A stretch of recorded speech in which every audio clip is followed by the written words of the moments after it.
जय बद्र विशाल। सज्जनों, स्वागत है आप सभी का मेरी नई वीडियो पे। उससे पहले यदि अभी तक आपने मेरे इस चैनल को सब्सक्राइब नहीं किया अथवा आप पहली बार मेरे इस चैनल पे हैं तो शीघ्र ही चैनल को सब्सक्राइब कीजिए एवं मेरी प्रत्येक नई वीडियो को सबसे पहले देखने का सौभाग्य प्राप्त कीजिए। तो सज्जनों, शुरू करते हैं आज की नई वीडियो। कार्तिक मास की शुक्ल पक्ष की एकादशी बहुत ही महत्वपूर्ण मानी जाती है। ऐसा कहा जाता है कि इस दिन विष्णु भगवान 4 महीने की योग निद्रा से जागते हैं। सज्जनों, इस वर्ष देव उठनी एकादशी व्रत 1 नवंबर को किया जाएगा और इस दिन रवि योग सुबह 6:33 से प्रारंभ होकर सायंकाल 6:20 तक समाप्त हो जाएगा। इस एकादशी को प्रबोधिनी एकादशी भी कहते हैं। इस एकादशी का बहुत पुण्य माना जाता है। पद्म पुराण में भी इस एकादशी का उल्लेख आता है। पद्म पुराण में लिखा है कि देव उठनी एकादशी का पर्व पाप का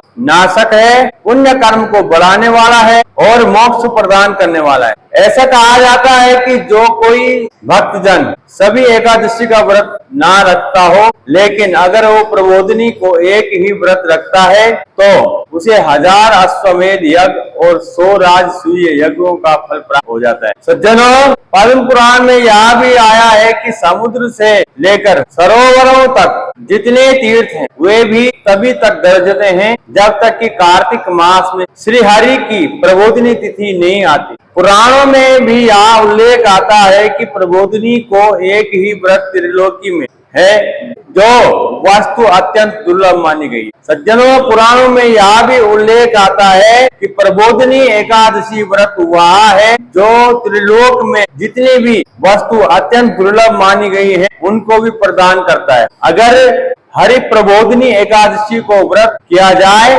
तो वह अनायास ही ऐश्वर्य, संतान, ज्ञान, राज्य और सुख संपत्ति प्रदान करती है। मनुष्य के किए हुए मेरु पर्वत के समान बड़े बड़े पापों को भी हरि प्रबोधिनी एकादशी एक ही व्रत से भस्म कर डालती है। जो प्रबोधिनी एकादशी को स्वभाव से ही विधि पूर्वक उपवास करता है वह उत्तम फलों को प्राप्त करता है। यही नहीं, देव उठनी एकादशी पर पंचक लगे रहेंगे।